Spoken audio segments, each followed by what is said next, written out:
படம் நல்லா இருந்தது. நல்லா எடுத்திருக்காங்க. டைரக்டரோட ஃபர்ஸ்ட் 2 படத்துக்கும் இந்த படத்துக்கும் சம்மந்தமே இல்ல. ரொம்ப டிஃப்ரெண்ட்டா எடுத்திருக்காரு. நல்ல மெசேஜோட எடுத்திருக்காங்க. விஜய் ஆண்டனி மத்த ஆக்டர்ஸ் எல்லாமே நல்லா நடிச்சிருக்காங்க. இதுல விஜய் ஆண்டனிக்கு அப்புறம் வந்து ரொம்ப இதுவா இருக்குன்னா, வில்லன் நல்லா நடிச்சிருக்காரு. பட் செல்முருகன் நான் ரொம்ப நாள் கழிச்சு பார்க்குறோம் ஸ்க்ரீன்ல. அவர் நல்லா படம் முழுக்க அவர் வராரு. சப்போர்ட்டிங் கெஸ்டும் நல்லா நடிச்சிருக்காரு. மியூசிக் அவரே தான் விஜய் ஆண்டனியே தான் பண்ணியிருக்காரு. நல்லா பண்ணியிருக்காங்க. எல்லாமே நல்லா நடிச்சிருக்காங்க. ஆக்ஷன் உங்களுக்கு ஃபைட்டா பெருசா இல்ல. ஆனா படம் ஃபுல்லா விறுவிறுன்னு போகுது. எனக்கு ஃபர்ஸ்ட் ஹாஃப் நல்லா பிடிச்சது. செகண்ட் ஹாஃப் கொஞ்சம் நிறுத்தி நிதானமா தான் போகுது. ஆனா அந்த படத்துக்கு நல்லா இருக்கு. இன்னும் பெருசா குறை சொல்ற அளவுக்குலாம் ஒன்றும் இல்லை.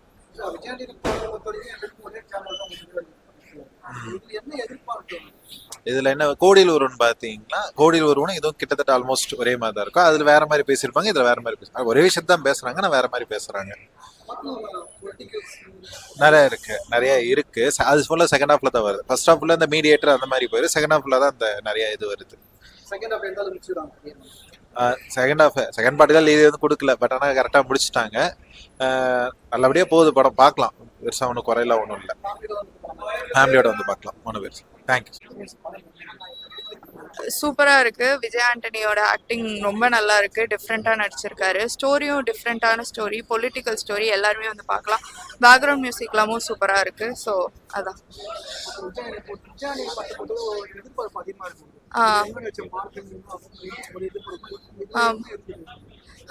அவர் எனக்கு வந்து பிச்சைக்காரனுக்கு அப்புறம் அந்த ஜானர்ல இந்த இது ரொம்ப பிடிச்சிருக்கு. லைக் ரொம்ப எங்கேயோ ஓவர் டூ பண்ணாம நேச்சுரலா நடிச்சிருக்காரு. எங்கேயுமே எமோஷன்ஸ் எல்லாம் ரொம்ப எல்லாம் காட்டாம சூப்பரா நடிச்சிருக்காரு. ஸோ இது நல்லாவே ஒர்க் அவுட் ஆகும். நல்லா இருக்கு. பிஜிஎம்லாம் சூப்பரா இருக்கு. ஸோ ஃபர்ஸ்ட் ஹாஃப் ரொம்பவே சூப்பரா இருந்தது. செகண்ட் ஹாஃப் ஓகே, பட் ஓவராலா நல்லா ஒர்க் அவுட் ஆயிருக்கு. ஓகே. காமெடி அவ்வளோ கிடையாது. கொஞ்சம் சீரியஸான ஜானர் தான். ஆனா நல்லா தான் இருக்கு. இல்ல எதுவும் எதிர்பார்த்து வரல. எதிர்பார்க்காம வந்தப்பதான் நல்லா விறுவிறுன்னு கதை வேகமா போச்சு. ஸோ நல்லா இருந்தது. சாரி, செகண்ட் ஹாஃப் நல்லா தான் இருந்தது. சாட்டிஸ்ஃபைங்கா தான் முடிச்சிருக்காங்க. ஸோ நல்லா இருக்கு. ஆமா, படமே பொலிட்டிக்கல் ஸ்டோரி தான். ஓவராலா பேசல, நார்மலா தான் பேசியிருக்காங்க. எங்கேயும் யாரையும் தாக்குற மாதிரிலாம் இல்லை. ஓகே, புரியும். ரொம்ப காம்ப்ளிகேட்டடா பேசல. பிடிச்சிருந்தது. நல்லா இருந்தது. எனக்கு அவ்வளோ ஒர்க் ஆகல ப்ரோ. ஏன்னா ஃபர்ஸ்ட் ஹாஃப் நான் ஒரு பொலிட்டிக்கல் ட்ராமா எக்ஸ்பெக்ட் பண்ணிட்டு வந்தேன். அது லைக் நிறைய படம் பார்த்த மாதிரி இருந்துச்சு. அவ்வளோ ஒர்க் ஆகல. அதனால அதுதான் ஒரு பக்கா ஒரு பொலிட்டிக்கல் ட்ராமா. லைக் நான் எக்ஸ்பெக்ட் பண்ணது கதை வைஸ் பார்க்கும்போது ஒரு சதுரங்க வேட்டை மாதிரி ஒரு ஸ்கேம் பண்றாங்க. அதெல்லாம் ஸ்கேம்லாம் சொல்றாங்க. அதெல்லாம் இருக்கும்போது நான் அப்படி வரும்னு நினைச்சேன். ஆனால் அதெல்லாம் இல்லை இதுல.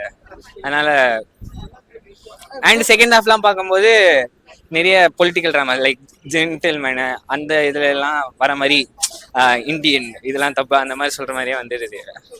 And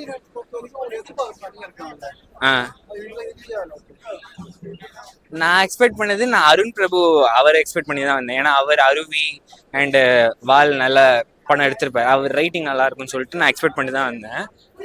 which I was disappointed. அவ்வளோதான்.